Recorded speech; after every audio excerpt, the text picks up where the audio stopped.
Allah is my heart's speech, your mercy is what I beseech. Keep in my heart your remembrance, and in your deen allow me to advance. Help me in my quest, permit me to pass the ultimate test. Help me in my quest, permit me to pass the ultimate test. بسم الله الرحمن الرحيم. الحمد لله رب العالمين، وصلى الله وسلم وبارك على عبده ورسوله الأمين نبينا محمد وعلى آله وصحبه أجمعين. Dear brothers and sisters in Islam, Assalamu alaikum wa rahmatullahi wa barakatuh, and welcome to this new episode of Ask Huda, where I'll try my level best to answer your questions. Before we get the first caller, Ibrahim asks, does an imam have to wear a qamis while leading prayer? A qamis is a shirt that may reach your waist or your thighs or your knees or maybe below that. So what I'm wearing at the moment, this thobe, is considered to be a qamis because it has an opening for the arms and it covers the upper body and some of the lower body as well. Some people think that in order for your prayer to be accepted, you have to wear a qamis, because we know that the Prophet ﷺ used to wear a qamis, and he used to wear a rida as well, something that covers the upper body as well, and an izar, an apron-like or a waist wrapper. So some people have this belief that praying in your trousers is not permissible, and this is wrong.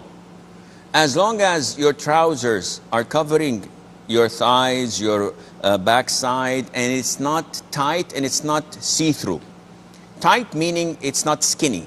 It's not like wearing something that is exactly giving the shape of your legs and thighs and buttocks, etc. So if it's the normal trousers that people use and wear with suits, etc., this is permissible to pray in, inshallah, and the prayer is accepted. Would it be advisable to designate a qamis for your prayer? It depends on the area you're living in. So if someone goes to the masjid in an area where everyone is wearing trousers and shirts, etc., this is not recommended because you will stand out in a crowd. And by doing this, as if you're saying that what you're wearing is un-Islamic, what I'm wearing is Islamic. And there isn't such a thing. It depends on the community, on what people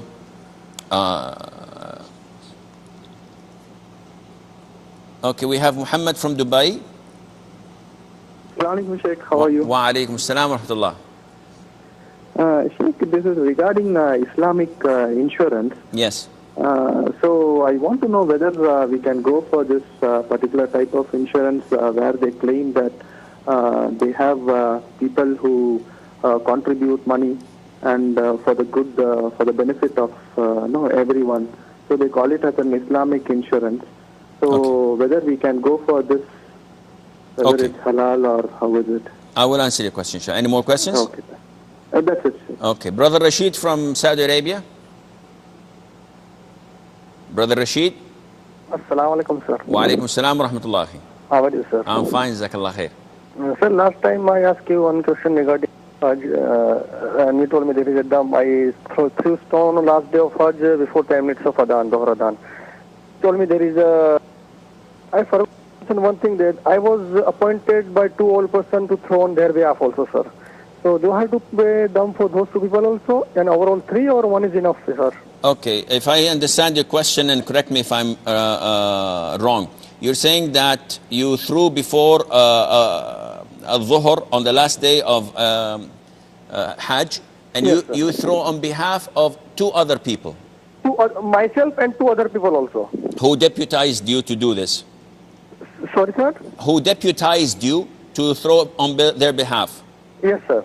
Okay, and you're asking, should this be the sacrifice on your behalf or on their behalves as well? Yeah, yes. Any more questions? No, sir. Thank you, sir. I will answer your questions, inshallah. Brother Fahim? Yes. Yes, your question, Brother Fahim.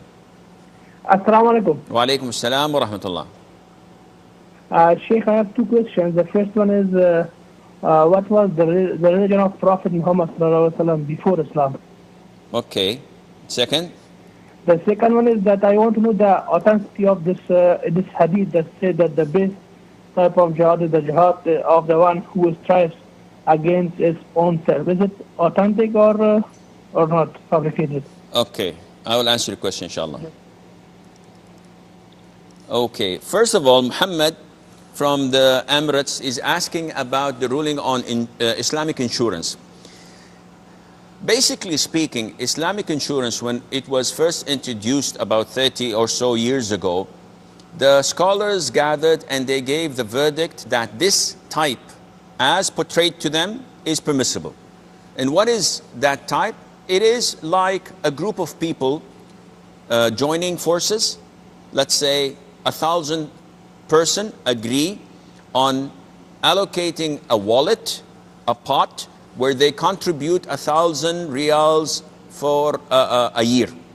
So 1,000 multiplied by 1,000, this is 1,000,000 riyals in this pot.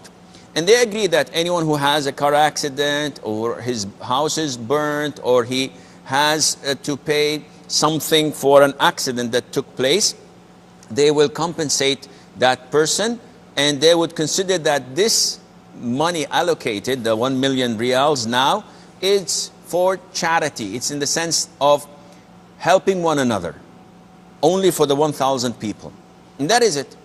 So people would have a car accident, or the house would be burnt, or a burglar breaks in, and they give this 50,000, 10,000, 1,000, depending on their need.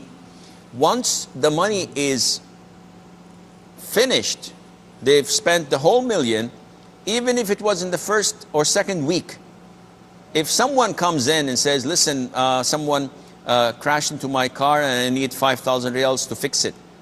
And we say, tough luck, we don't have anything in the pot or in the wallet. He said, yes, but I gave you 1,000 riyals. Listen, you contributed. You did not do this as a form of commercial insurance where we have to pay you. The money is over. If this is the case, then this is halal insurance. Why? Because it is a form of collaboration on virtue and on good. What's happening at the moment, unfortunately, to my knowledge, maybe I don't have sufficient knowledge, but to what I know, is not like this. They're having corporates running the show. They're giving high salaries for the management, for the CEO, for the VPs, for the managers, etc. They are utilizing the money in the pot and investing it. And this is not what we agreed for. We agreed to give the money so that we would help one another. So they're investing part of it, and they are offering normal insurance services. What happens in the middle of the year if the money ran out? If we have floods and all of a sudden everybody wants a financial aid, so we give them from what they've contributed, and the money runs out. What happens? They say, we will borrow.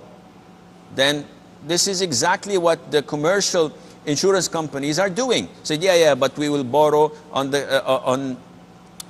good terms, no interest, so they claim, and it goes on and on. So what I see it, the way I see it, that there isn't any such thing as correct Islamic insurance at the moment, especially those run by the corporates, and Allah Azza wa Jal knows best. Rashid is asking about a previous question where he said that the last day of Hajj, he did not throw the jamarat, the pebbles, after the adhan of Dhuhr, which he was supposed to do.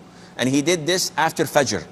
So the scholars say that whoever does not throw on time, or whoever skips one day of throwing the pebbles, then he has to sacrifice a goat or a sheep to be slaughtered in Mecca and distributed the meat that is upon the poor in the Mecca area, in the Haram area.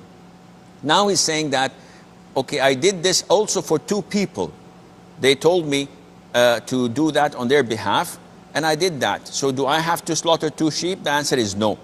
The slaughtering is on them. It is their problem. It is their mistake to do this, so you don't have to care about that either, inshallah. Fahim, okay, Muhammad from Emirates. السلام عليكم شيخ. وعليكم السلام ورحمة الله وبركاته. I have a question, two questions. Okay. One question is regarding killing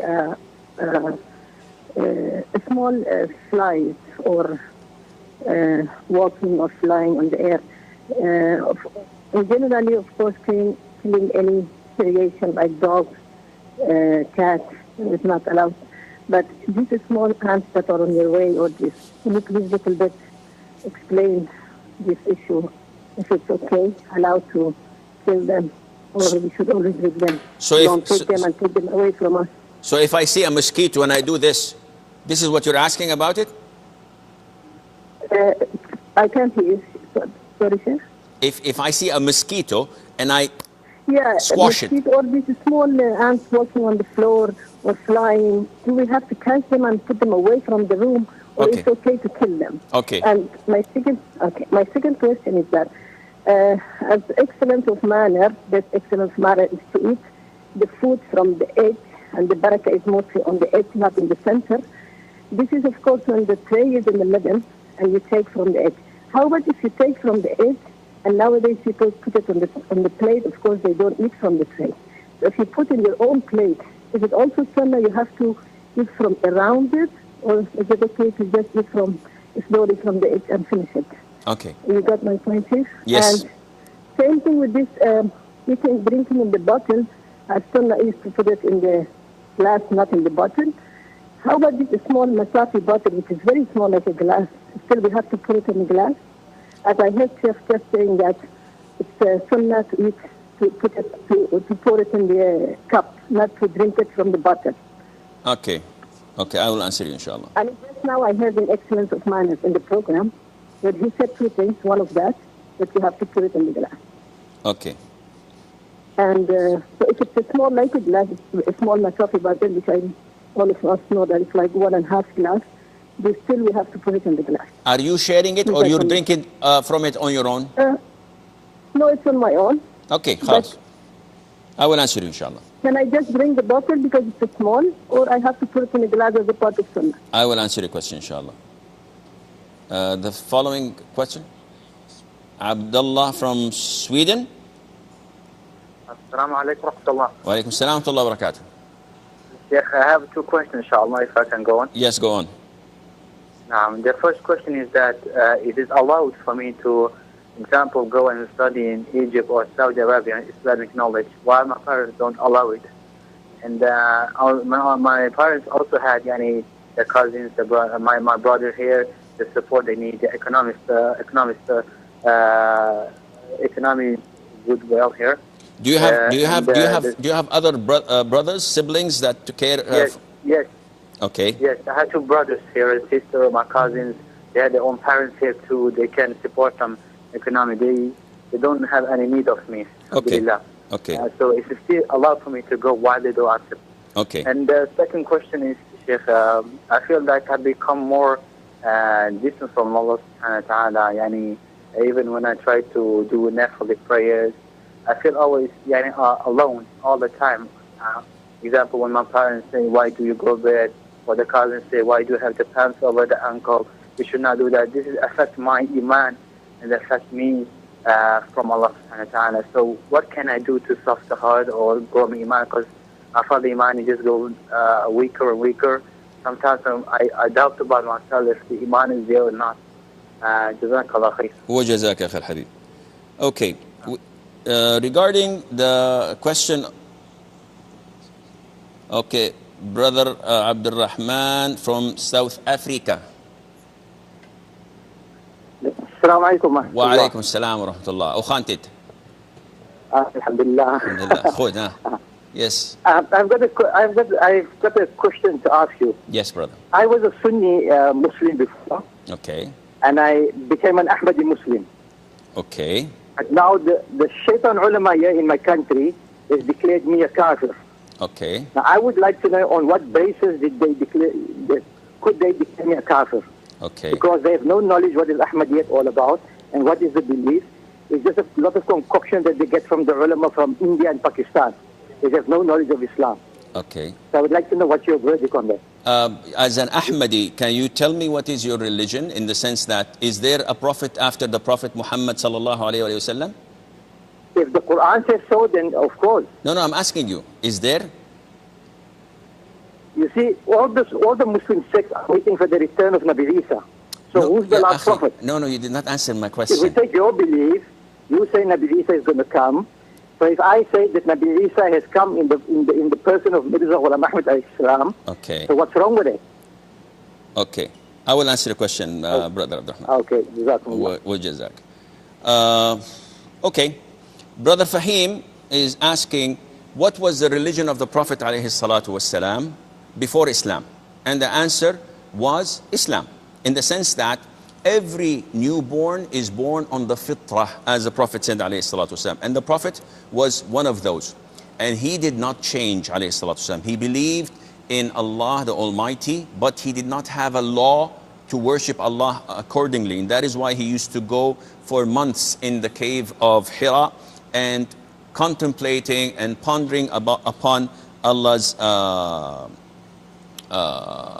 beautiful creations. So he was a Muslim, in the sense that he did not worship any other with Allah Azza wa Jal. And also he did not eat anything that was slaughtered to other than Allah subhanahu wa ta'ala. He never prostrated to any of the idols. So all in all, he was a Muslim, but he did not have a law or a religion as such, except the Abrahamic religion that the people of Arabia originally followed before Shaitan made them go out of Tawheed into worshipping others with Allah Azza wa Jal. His second question is the hadith of the best of jihad is to offer jihad to oneself. I don't know about this hadith personally. We hear it a lot, but it is not a hadith to my knowledge. I have to go and check it out in the books of hadith. However, we know that jihad is a number of different types. There is jihad of one's self, there is jihad of shaitan, there is jihad of the disbelievers, there is jihad of the hypocrites, and there is jihad of the sinners. And each one has its equipment or weaponry, if you wish, to perform jihad with. So if you drop me an email, inshallah, I'll try my level best to look into it. Now, Muhammad says, what's the ruling on killing a small insect? Anything that harms you, you're allowed to kill in Islam. So if there is a dog that is harming you and affecting you and is causing you fear and it's a stray dog, you can kill that dog without any problem. There's a cat that is dropping and tearing your furniture and you're unable to get rid of it without killing it, you can kill it. And likewise, these insects, you can kill them without a problem. She's saying that, what's the ruling on if I put food in my plate? Now we know that the sunnah is we eat from the edges of the food and of the plate, and not to eat from the middle, because the Prophet told us that the barakah, the blessing of Allah, is something we cannot see, but we know that it exists and we try our level best to detect it. And the Prophet tells us, do not eat from the middle, eat from what's in front of you. So she says that if I have it in my plate, can I eat from the middle? I would suggest that you do not, because the instruction of the Prophet ﷺ is general. And you don't want to eat the barakah, the blessing from the middle, and then have the rest of the food without any barakah. You should try to maintain this throughout your meal. She's asking about that. We know of the prohibition from drinking from the mouth of the water container, which usually brings bad feeling to a person, especially when there are others using it. So what's the ruling on that? If the container itself is a bottle, so if I'm having a bottle of beer, non-alcoholic of course, and I drink from it, or a water container that is half a liter and it's all for me, so do I have to pour it in a glass and then drink from the glass? No, you don't have to do that. You can drink it straight up without any problem, inshallah. Abdullah from Sweden is saying that he is interested in coming to Saudi Arabia to Egypt, to Qatar, any Muslim country where they give Islamic studies as a scholarship, and he would like to study Islam. And his parents disagree and they don't want him to leave. And the ruling is, as long as you have other siblings, as long as your livelihood is not of your parents is not dependent on you being there, akhi, you can leave even if your parents do not agree. Because seeking knowledge, especially in the conditions in the country where you are, especially in with the target of spreading Islam and being an anchor in your country for giving da'wah and spreading the true Islam among the Muslims there, this is a very noble cause, and you do not require the permission of your parents as stated in the conditions earlier. Now he says that I get sometimes lonely and I feel weak in my iman because, and this is normal, anyone would feel like this. If your parents are against you and the whole community that you live in is free mixing, birthday parties, Christmas is coming, and New Year's celebrations, and probably they would maybe, I don't know, have some more serious sins such as intoxicants, wine, beer, etc.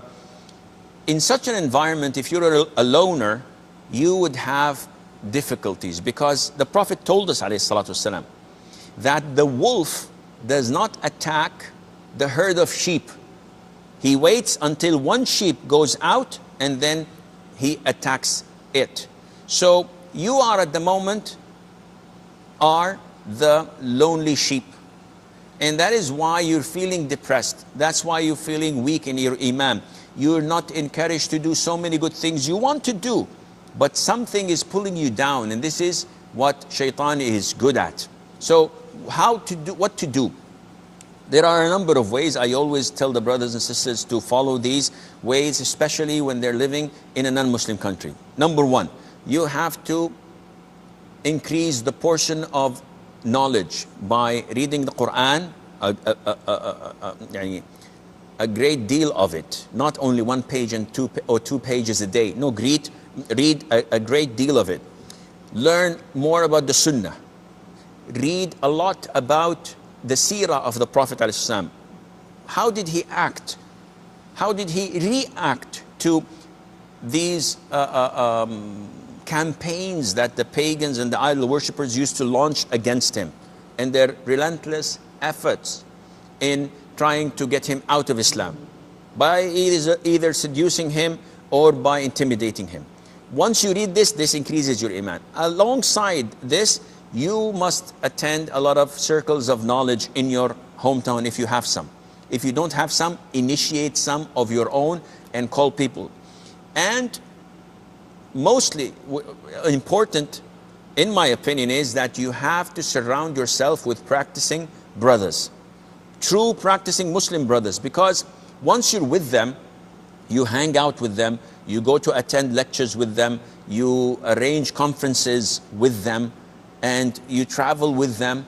Being with these bunch of true believers who are following the true Quran and Sunnah on the understanding of the Salaf, you will increase your iman.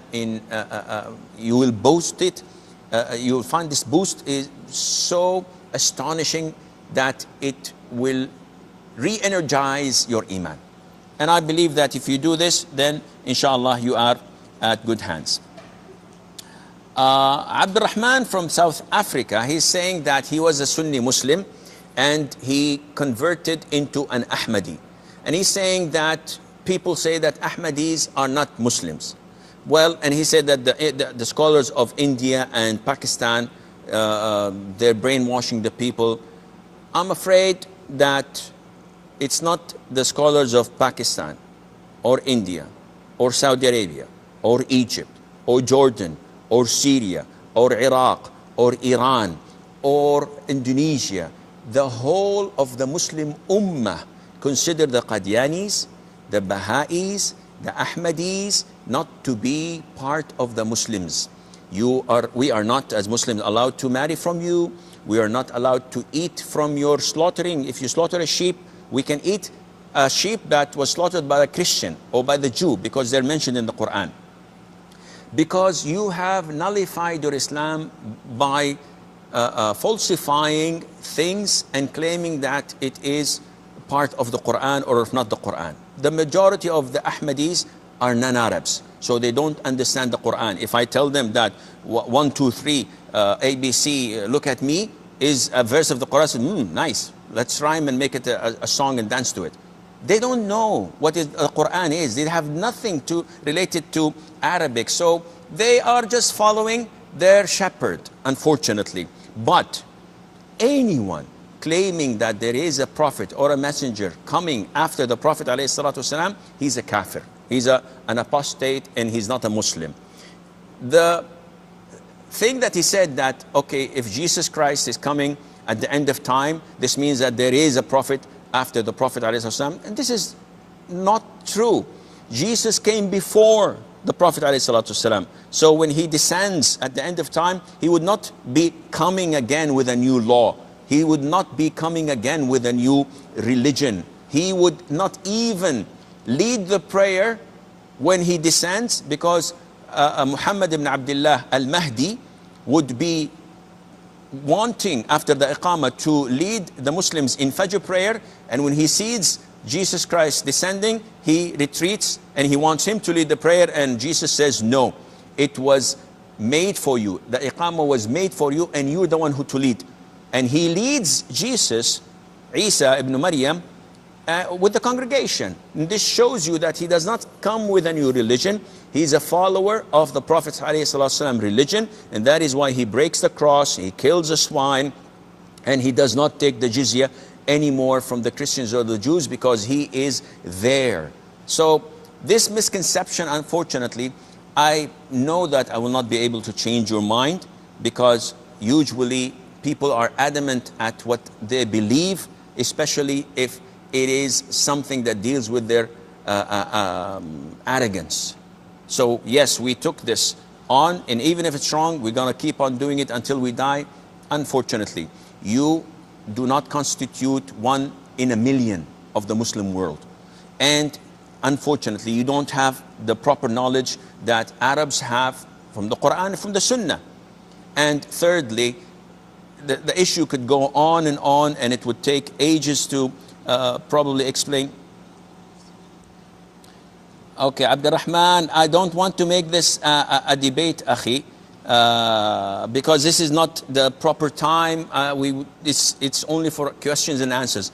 But as long as the people in the control took your call, yes, sir. Prophet said 72 Muslim sects will invite towards Jahannam. True. And only one will invite towards Jannah. True. Complete. I can prove to you from the Quran, if you don't believe in a prophet, you're a kafir. Not if you believe in a prophet, you're a kafir. And I'll give you the verse of the Quran where Allah says, إِنَّ الَّذِينَ يَكْفُرُونَ بِاللَّهِ وَرُسُلِهِ وَيُرِيدُونَ أَن يُفَرِّقُوا بَيْنَ اللَّهِ وَرُسُلِهِ وَيَقُولُونَ نُؤْمِنُ بِبَعْضٍ وَنَكْفُرُ بِبَعْضٍ وَيُرِيدُونَ أَن يَتَّخِذُوا بَيْنَ ذَلِكَ سَبِيلًا أُولَٰئِكَ هُمُ الْكَافِرُونَ حَقًّا. True. Khatam al-Nabiyyin does not mean the last and final prophet. Of course, Nabi Muhammad is the last and final glory prophet. But Khatam al-Nabiyyin means the most exalted, the most elevated of the prophets. No prophet of the Sharia will come after him. My friend, my friend. Okay, Abdul Rahman, my friend. So I understand what you're coming from. Being just is the closest to my friend, I know everything you are saying. The ayah you have mentioned is in Surah An-Nisa, chapter 4, verse 150. I know, but the problem is with our how do we say, colleagues or friends. The hadith that he has quoted states that my ummah would be divided into 73 sects. The Prophet says all of them are in hell except one. He didn't finish the hadith. The companion said, which one are they? Which one is it, O Prophet of Allah? He said, whoever follows what I and my companions follow. And we tell those Ahmadis, Qadianis, Baha'is, where did you come from? The Prophet ﷺ did not prophesize your coming. He prophesied every single thing. And he sallallahu alaihi wasallam told us about what is going to happen, and he told us that will come after me 37 in one narration, or almost 40 false prophets, liars who claim to be prophets and they don't have anything. And look at the miracles that these false prophets have given us. Nothing, zero. Look at what they called. They called their people to obey the kafir ruler who invaded their country. They called the people to turn against those who abide by the Quran and the Sunnah, and to join forces with the kafir invaders who gave them their welfare, who gave them their citizenship. And this is something that no Muslim would accept. And this was not the verdict of the Wahhabis. They call us Wahhabis. Not the verdict of Al-Azhar only. Not the verdict of the scholar. It is the consensus of all scholars of the Muslim Ummah. You're talking about 1.6 or 1.7 billion who raise a flag and say the Ahmadis, the Baha'is, the Qadianis are kafir. No matter what they do, as long as they believe in their false beliefs and they do not believe in the Prophet ﷺ to be the seal of the prophethood. What is the seal of the prophethood? It's just a seal and then we have other prophets as well. Anyone who knows Arabic knows that the Prophet said himself, and there is no Nabi after me. He said that, I am the seal of the prophethood and there is no Nabi after me. So people come say, no, yeah, there is one or two. This is unacceptable. I believe we have a short break. I'll take my pills of high blood pressure and we'll be right back.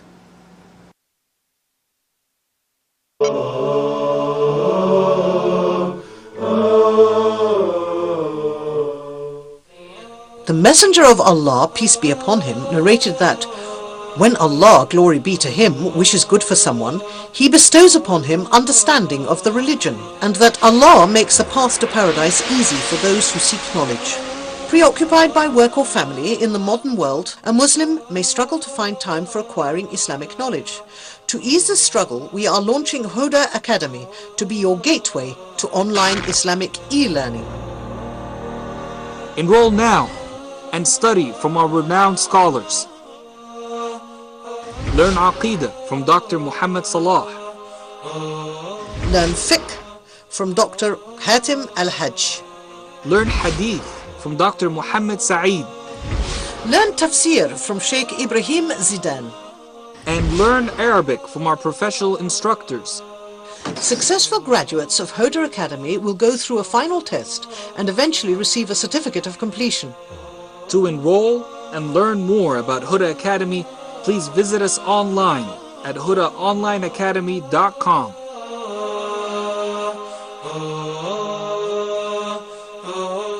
Huda Academy, your gateway to authentic Islamic knowledge.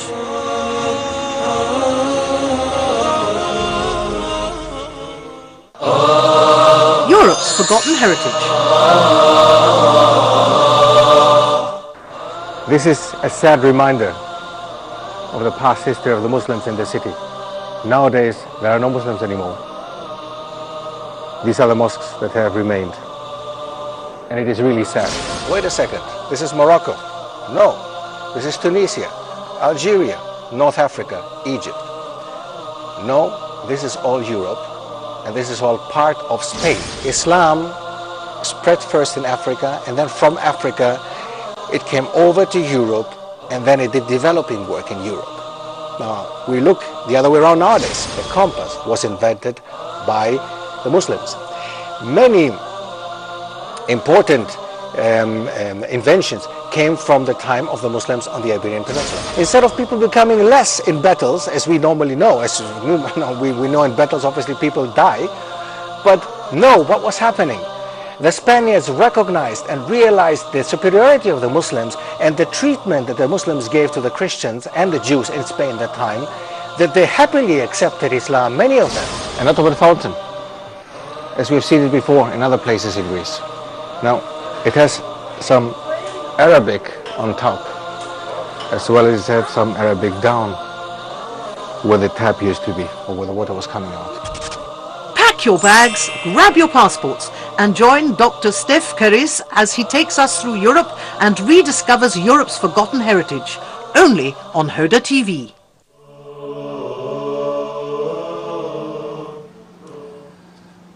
Bismillah, assalamu alaikum, and welcome back. Brother Harith, or Haris, says that some scholars advise to recite Takbir al-Tashriq after every Fard Salah, specifically Salah that is, from the 9th Dhul Hijjah, which is Arafah day, Fajr, till Asr of the 13th. Is it proven by any authentic hadith? This is something known to the scholars as the specific Takbir and the general Takbir. The general Takbir is to offer Takbir whenever you are from the beginning of the month of Dhul Hijjah until the day of Arafat or the day of Eid, until the Imam comes out.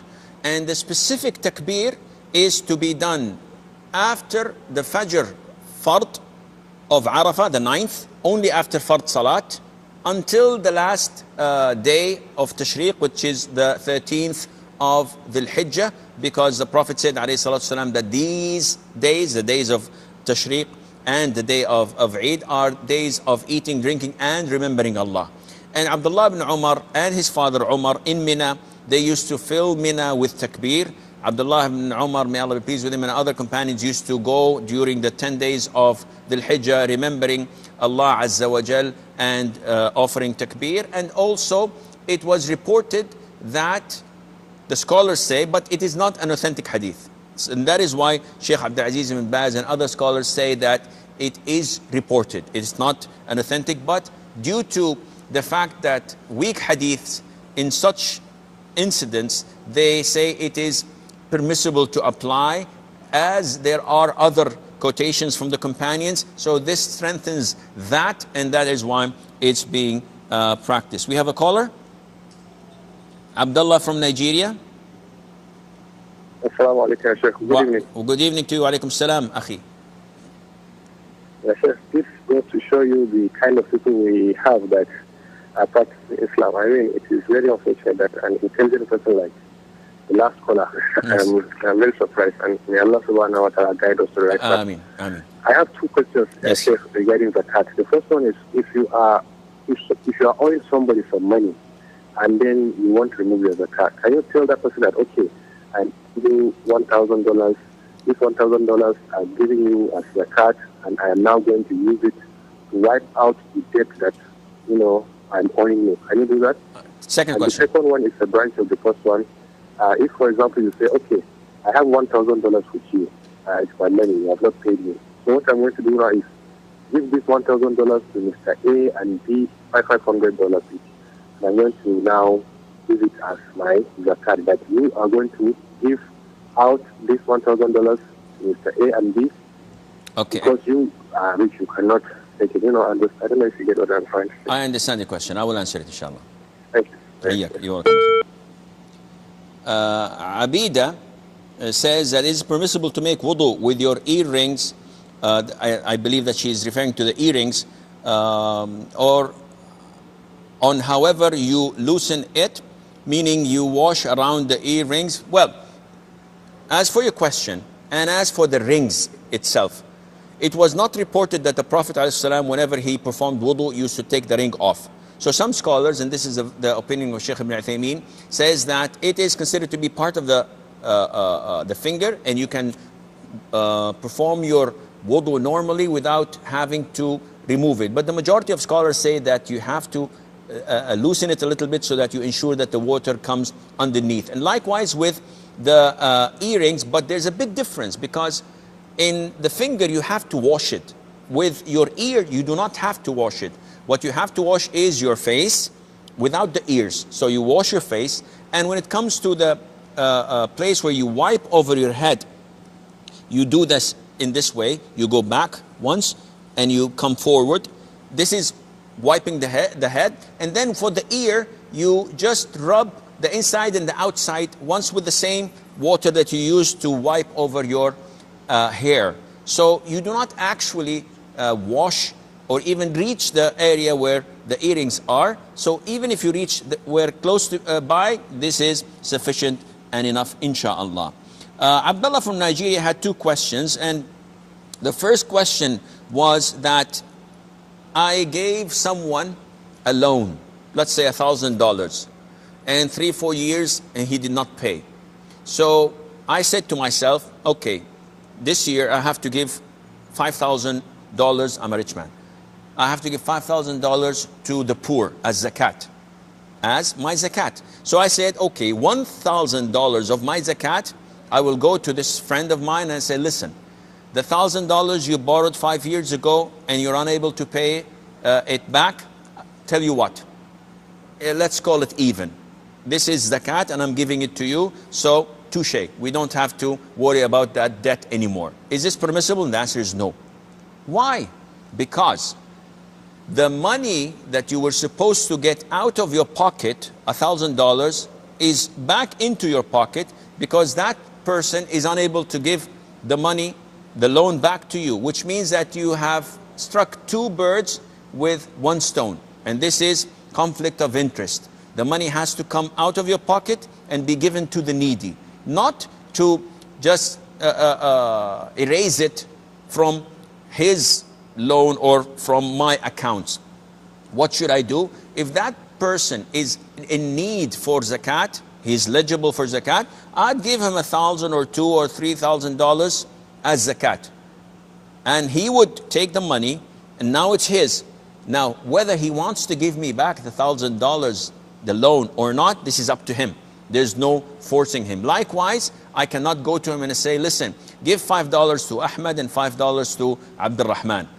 And this is as part of my zakah. Because he may not have the money in hand. So this is again not permissible. We have a caller from Nigeria. Ibrahim from Algiers.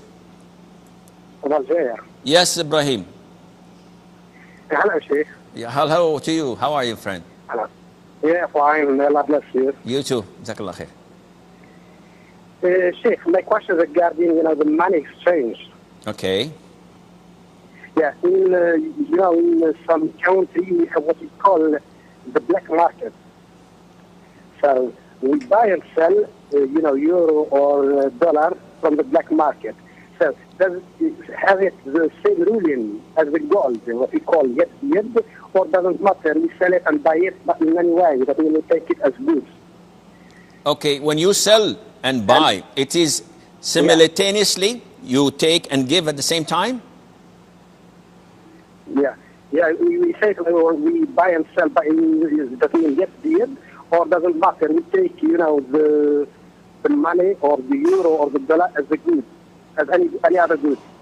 Yes, but the most important thing in the transaction of money exchange is that I give you 1,000 euros, you give me $1,500 at the same time, not giving you and then after a few hours I give it back. It has to be simultaneously. I see. And you have to also not break the law. So if the black market is not breaking the law and they're allowing it and they're turning their face to the other direction, it's okay. But if it's against the law and you know that if being caught you're going to be thrown into jail, this is not permissible. My second question regarding also the same subject. Sometimes we give more money to get, the big notes. For example, to buy a note of 500 euro, we give more money. Is it allowed or it's kind of usury? I'm not sure I understand your question. You give 500 euros to what? We give more money to buy, the big notes. For example, we used to buy 500 notes. We give more money. It's kind of usury or it's allowed? You buy it from whom? Someone gives you 500 euros? From the black market. So you're buying money with money in the same time giving and take? Yeah, that's right, yeah. No, okay, no problem. No problem. I will answer your question, inshallah. Abdullah from Sweden. Brother Abdullah? Assalamu alaikum. Wa alaikum salam. Sorry, I was questioning you later on about this hadith you said about the wolf and the sheep. Yes. It's easy for the shaitan to take the Muslim. I just want a right understanding of the hadith. And also, if I struggle to get through this calamity I have right now, and we know that Allah subhanahu wa ta'ala knows everything, He sees everything, will I be accountable of this situation I am, like the money go lower and so on? Okay. And also, I feel that the knowledge I gain from the brothers, I forget the knowledge I gain, like basic knowledge about Tawhid Rububiyyah, Uluhiyyah, about Al-Asma wa Sifat, this basic knowledge, what Allah kind of blesses me with. I forget that right now. So how can I do, inshallah, so to gain this knowledge back, prove Allah subhanahu wa ta'ala that I really want His guidance. As I say to the brothers, I can fool you, but I cannot fool Allah subhanahu wa ta'ala. And when He has guided me for 2 years ago, I want to be steadfast of the important truth, inshallah, because like all the Muslims, we want to be good, and to be good, we have to follow the guidance. Jazakallah khair. Wa jazak. I will answer the question, inshallah. Ibrahim from Algiers, he's asking about money exchange. Money exchange in Islam is permissible. If I have $1,000 and I come to you and I say, how much are you going to buy this from me? And you tell me, I'll buy it for 2,000 whatever.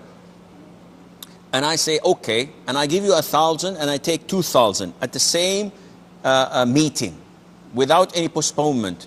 Give and take at the same time. This is permissible in Islam. Now, his second question is, what about if the euro costs in my country, in the normal banks, €1 for $1.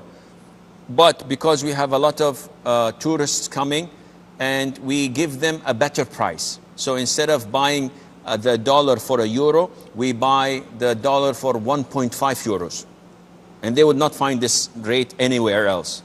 Again, this is permissible. If you sell, or if you buy the dollar for 10 euros, no problem. For 100 euros, no problem. As long as we agree, and as long as I give you and I take from you at the same time, this is permissible, providing, as stated, that this is in accordance to the law. Because you have to respect the law of the country you're in. If the country tells you that this is illegal and you're not allowed to do this, then you should not do it. But if it's everywhere, if it's in the market, someone comes to you and says, hey, I've got something for you. You want to take? And you say, okay, if it's not drugs and it's not stolen goods, I have no problem. Say, I have 1,000 euros. I'll sell it for you for this and that. And you think it's a good price and it's in the open. Nobody's telling you that this is against the law. You can buy it and there's no problem in that, inshallah. Abdullah from who? Maymuna from Saudi Arabia. Maymuna. Yeah. Yes. Yes, your question? Yes, Sheikh. Yes, Sheikh. Yes, I have two questions. One regarding the ayat in Surah Al-Waqi'ah, where it says, "La yamassahu illa al-mutahharun." What is this like relating to women when in the administration time touching the Quran? I listened to one time I heard from a sheikh that he says that ayah is referring to the Lawh al-Mahfuz, that none touch it except the angels or the shayateens does not have access to it. Another sheikh is explaining to the ayah as none can touch it, to women when it's the time doing administration. So what can you touch on that and explain more to me if you can? The other one is I'm from America and came to here in the Saudi Arabia just to increase my knowledge in Islam and teach my children the culture of Islam and the characters of Islam, basically. And I find it very difficult right now here. I feel that like my iman is getting weak, and I feel that I'm losing my knowledge, which I already have. I'm finding a hard time to increase my knowledge in Islam due to the lack of language and really less resources of where to learn and what to do. Okay. Okay, I will answer. I heard that you're from here, so if you can mention some few resources would be great about that. Inshallah. I will do that. Abdullah from Qatar. Assalamu alaikum. Wa alaikum assalam wa rahmatullah. Sheikh, my question is regarding wudu. Okay. I was informed by someone that while making wudu, while washing your feet, you're supposed to wash your right foot with your right hand and left foot with your left hand. As far as I know, while doing massage, this is the case. Please advise on this. Okay. Any more questions? Jazakallah khairan. Jazak. Okay. Abdullah from Sweden, he was asking about the meaning of the hadith that I've mentioned. The Prophet said, alayhi salatu wasalam, إِنَّمَا يَأْكُلُ الذِّئْبُ مِنَ الْغَنَمِ الْقَاصِيَةِ. This is the Arabic word, that the wolf only attacks or eats the stray sheep. Meaning that when the sheep is with the herd, the wolf would not attack them all. He would wait until one is a renegade, one is wandering around alone, and then he will attack it. Likewise, shaitan does the same thing. So this was a metaphor, this was a parable that has been given to us by the Prophet ﷺ, that the community, the practicing brothers surrounding you are your pack. They are your herd. They're watching your back. And the shaitan is the wolf. The minute you say, I'm fed up with the brothers, I just want to be on my own, I want to have a quality time, I want to wander on my own, this is when shaitan comes to you. So this is the meaning of the hadith. And he's asking his second question, if I understood it correctly, does Allah hold us accountable for such feelings of depression and for weakness of iman? The answer is no. This is something you do not have a grip on. It's not your responsibility. It's not that I wake up in the morning and I say, I look into my forearm and I say, I see a thermometer saying that, oh, my iman is low or high, and then I adjust it. It is something that is a calamity and a test from Allah Azza wa Jal. What Allah holds us accountable for is what we do to reach such a level. So if you spend your time watching movies and listening to music, and then you go to bed and you wake up in the morning depressed, you're feeling sad and you're feeling blue, this is what you have achieved with your own two hands. But if no, because this is the environment, I'm trying to improve, I'm trying to progress, but I'm unable to do this with the environment I'm living in, then Allah Azza wa Jal would not hold you accountable for that. Hiba from Saudi. Assalamu alaikum, Shaykh. Salam wa rahmatullah. Okay, I just have a question regarding, we're always taught that we're supposed to forgive and, try to look over the faults of others. And that's better than, either seeking revenge or just not dealing with people. But then there's also, an idea that we learn about against the enemy, and against people who have oppressed you. So where's that line between when you have to forgive this person or make dua against this person, especially if they're a clear enemy and if they're not dealing with you according to Islamic behavior? Okay. Any more questions? Thank you. Thank you. That's it. Okay. Safiya from the Emirates. Listen to me from the phone and mute your TV, please, Safiya. Yeah, I heard you, Sheikh. Assalamu alaikum. Wa alaikum salam wa rahmatullah. Sheikh, I would like to ask you, rather tell you that I have been suffering from an irritable bowel syndrome kind of disease from the last 3 years, okay, which has made me very much housebound, and I'm unable to move out and do my daily activities. Slowly, the condition is becoming kind of worse. So I am also shortening my prayers. Only making it farad, but most of the days of the month, I'm unable to get up for Fajr, and I feel extremely guilty after that because of taking medication in the night, etc. Also, that is one thing I feel guilty. I just want you to help me or tell me some 2-3 words of consolation or piece of advice which should make me feel better. Okay. And one more question I wanted to ask you, that since I'm so much housebound, I am reading a lot of Islamic literature. I think it's a blessing in disguise, probably. And getting myself acquainted with the religion. But sometimes in the evenings, when I am alone at home and I'm getting a little bored, I'd like to watch a bit of television. Is that permissible? If you're watching some soap operas, just, some mindless comedy or something, Because I know it is not allowed. So can you just shed some light on that? Thank you so much, Jazakallah. You're giving the fatwa yourself. Okay, I will inshallah try to address your question. Okay, I have 5 minutes. Jazakumullah khair, the people in the control are telling me after having this slot. Okay, Maymuna from Saudi Arabia, she says the ayah in Surah Al-Waqi'ah that only the purified can touch it. إنه لقرآن كريم في كتاب مكنون لا يمسه إلا المطهرون. So what is the meaning of that? The scholars say that لا يمسه إلا المطهرون is a reference to the preserved tablet, that no one touches it except the angels. So it is not in reference to the Quran. So this ayah has no reference to the Quran. However, the majority of scholars say that you should not hold the Quran in your hand, the book itself, if you are in your menses. You can recite it from a tafsir, a book of tafsir, from your PDA, from your mobile phone, from your computer, and this does the job. And she's saying that she's here in Saudi Arabia is specifically to learn more about Islam, learn Arabic, and to increase in her iman. But she's saying that her iman is plunging, and it's going down and down. So she's asking me as a local what to do. Again, the same question I gave to our brother from Sweden, Abdullah. Surround yourself with practicing sisters. You can go to the offices of Al-Jaliyat. And these da'wah centers, they have classes for sisters, and they have gathering for sisters, especially here in Jeddah, mashallah. They are doing a good job.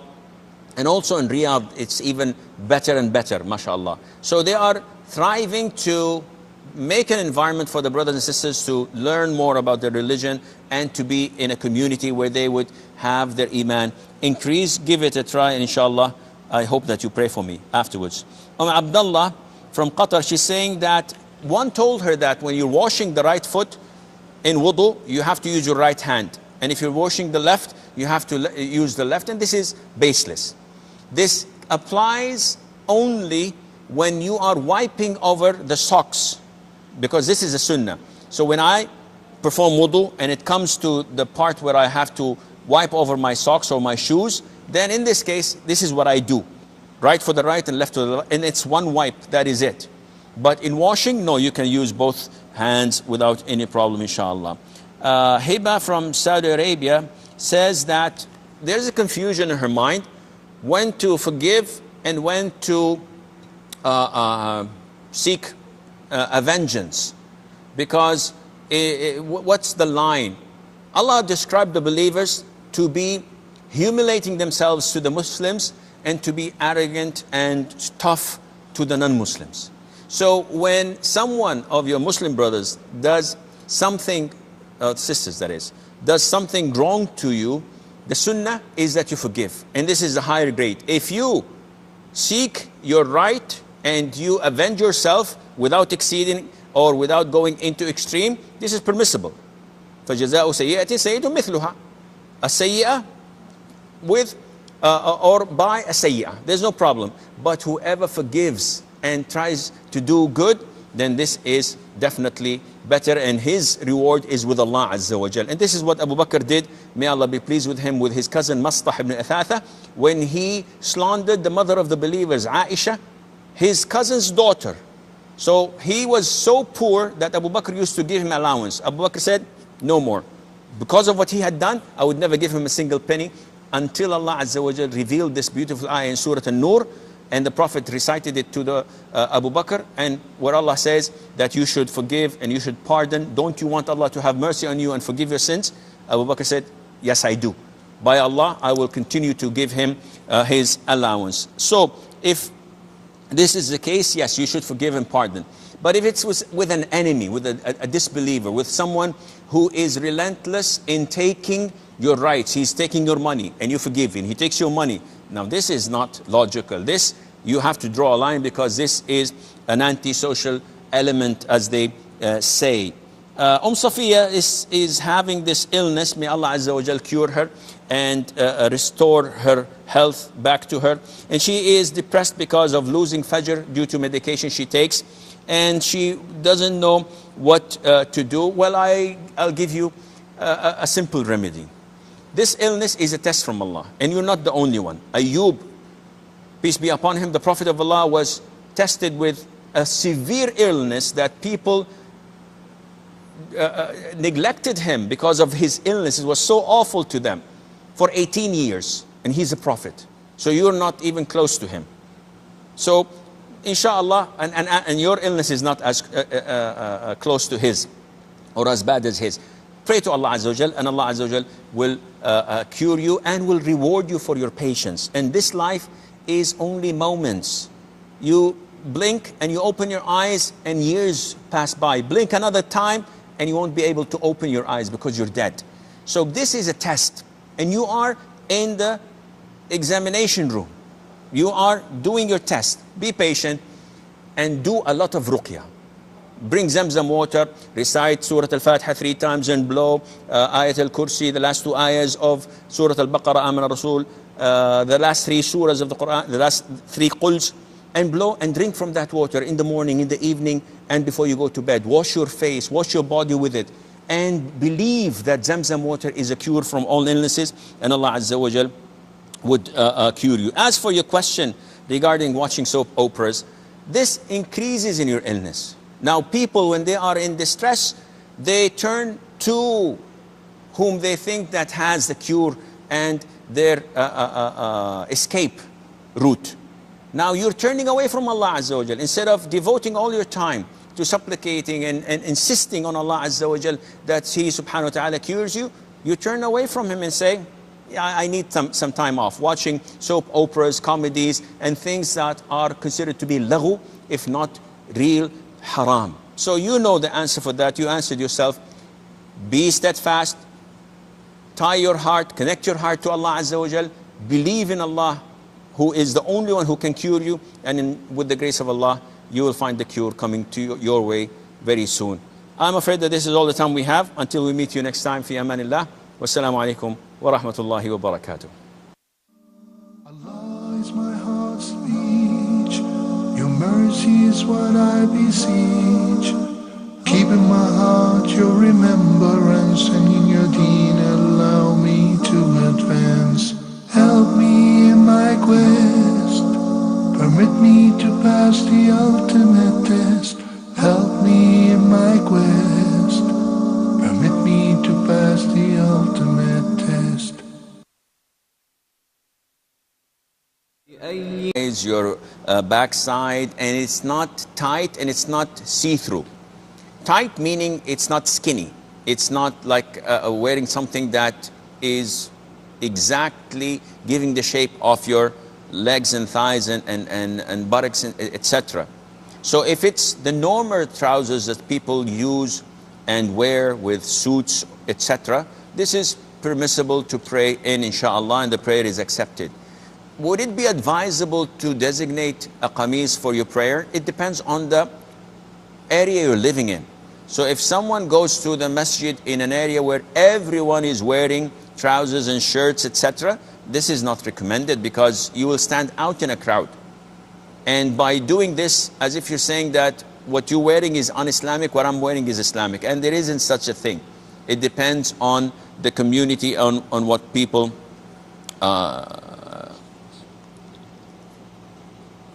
Okay, we have Muhammad from Dubai. Assalamu alaikum, Sheikh. How are you? Wa alaikum assalam wa rahmatullah. Sheikh, this is regarding Islamic insurance. Yes. So I want to know whether we can go for this particular type of insurance where they claim that they have people who contribute money and for the good, for the benefit of everyone. So they call it as an Islamic insurance. So whether we can go for this, whether it's halal or how is it? I will answer your question, Shah. Any more questions? Okay. That's it. Okay. Brother Rashid from Saudi Arabia. Brother Rashid. Assalamu alaikum, sir. Wa alaikum assalam wa rahmatullahi. How are you, sir? I'm fine, Jazakallah khair. Sir, last time I asked you one question regarding Hajj, and you told me there is a dam. I threw stone on last day of Hajj before 10 minutes of Adhan, Dhuhr Adhan. You told me there is a... Allah is my heart's speech. Your mercy is what I beseech. Keep in my heart your remembrance, and in your deen allow me to advance. Help me pass the ultimate test. Help me in my quest. Permit me to pass the ultimate test. بسم الله الرحمن الرحيم. الحمد لله رب العالمين، وصلى الله وسلم وبارك على عبده ورسوله الأمين نبينا محمد وعلى آله وصحبه أجمعين. Dear brothers and sisters in Islam, Assalamu alaikum wa rahmatullahi wa barakatuh, and welcome to this new episode of Ask Huda, where I'll try my level best to answer your questions. Before we get the first caller, Ibrahim asks, does an imam have to wear a qamis while leading prayer? A qamis is a shirt that may reach your waist or your thighs or your knees or maybe below that. So what I'm wearing at the moment, this thobe, is considered to be a qamis because it has an opening for the arms and it covers the upper body and some of the lower body as well. Some people think that in order for your prayer to be accepted, you have to wear a qamis, because we know that the Prophet ﷺ used to wear a qamis, and he used to wear a rida as well, something that covers the upper body as well, and an izar, an apron-like or a waist wrapper. So some people have this belief that praying in your trousers is not permissible, and this is wrong. As long as your trousers are covering your thigh, and this is not what we agreed for. We agreed to give the money so that we would help one another.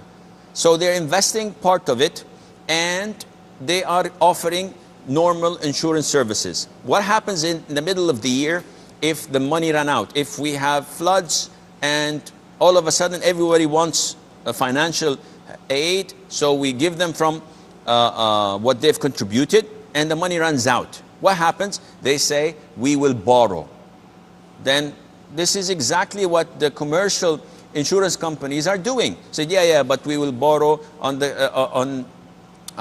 good terms, no interest, so they claim, and it goes on and on. So what I see it, the way I see it, that there isn't any such thing as correct Islamic insurance at the moment, especially those run by the corporates, and Allah Azza wa Jal knows best. Rashid is asking about a previous question where he said that the last day of Hajj, he did not throw the jamarat, the pebbles, after the adhan of Dhuhr, which he was supposed to do. And he did this after Fajr. So the scholars say that whoever does not throw on time, or whoever skips one day of throwing the pebbles, then he has to sacrifice a goat or a sheep to be slaughtered in Mecca and distributed the meat that is upon the poor in the Mecca area, in the Haram area. Now he's saying that, okay, I did this also for two people. They told me to do that on their behalf, and I did that. So do I have to slaughter two sheep? The answer is no. The slaughtering is on them. It is their problem. It is their mistake to do this, so you don't have to care about that either, inshallah. Fahim, okay, Muhammad from Emirates. I forgot one thing, that I was appointed by two old persons to throw on their behalf also, sir. So do I have to pay them for those two people also, and overall three, or one is enough, sir? Okay, if I understand your question, and correct me if I'm wrong, you're saying that you threw before Dhuhr on the last day of Hajj, and yes, you throw on behalf of two other people. Myself and two other people also. Who deputized you to do this?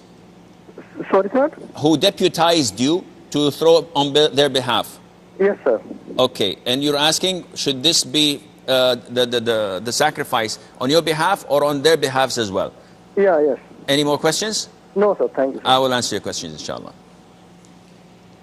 Brother Fahim? Yes. Yes, your question, Brother Fahim. Assalamu alaikum. Wa alaikum assalam wa rahmatullah. Sheikh, I have two questions. The first one is, what was the religion of Prophet Muhammad before Islam? Okay. Second? The second one is that I want to know the authenticity of this hadith that said that the best type of jihad is the jihad of the one who strives against a sponsor. Is it authentic or not fabricated? Okay, I will answer your question, inshallah. Okay, first of all, Muhammad from the Emirates is asking about the ruling on Islamic insurance. Basically speaking, Islamic insurance, when it was first introduced about 30 or so years ago, the scholars gathered and they gave the verdict that this type, as portrayed to them, is permissible.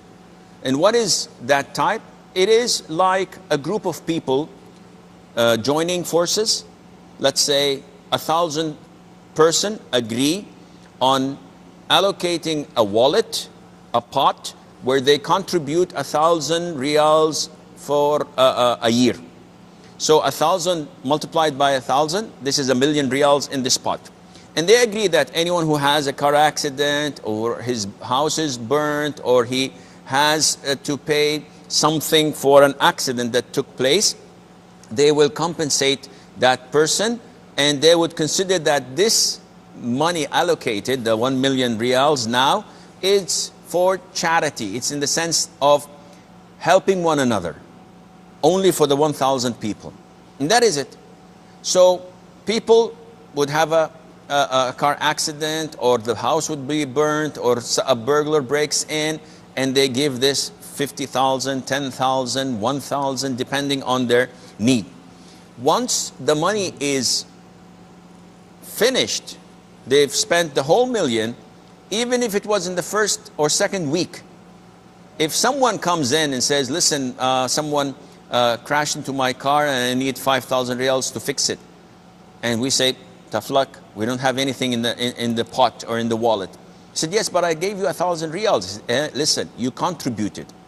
You did not do this as a form of commercial insurance where we have to pay you. The money is over. If this is the case, then this is halal insurance. Why? Because it is a form of collaboration on virtue and on good. What's happening at the moment, unfortunately, to my knowledge, maybe I don't have sufficient knowledge, but to what I know, is not like this. They're having corporates running the show. They're giving high salaries for the management, for the CEO, for the VPs, for the managers, etc. They are utilizing the money in the pot and investing it.